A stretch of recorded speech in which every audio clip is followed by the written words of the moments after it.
acknowledge Kapitan Barangay and all the Lupon, Kagawad, and employees of Project 7 Barangay.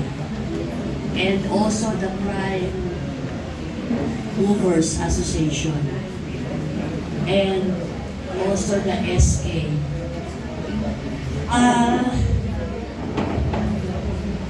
I cannot find a word kasi parang nakaupo po ako dyan, parang lahat na pong words o ano ba na magdi-describe sa kapatid ko, nasa ganun naman pala po. Ngayon parang actually hindi naman po kami nagulat ng kapatid ko ni Sally dahil alam po namin na kasi nung 10 po kami magkakapatid ako po yung bunso.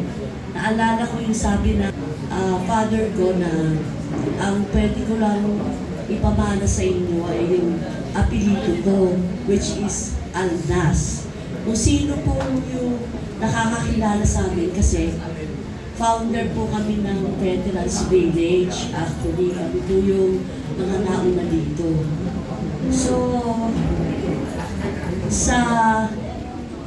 sa pagsiservisyo ng kapatid ko, salamat at naprotektahan niya ang surname namin na Alnas at ang legacy na naiwan niya dito sa barangay.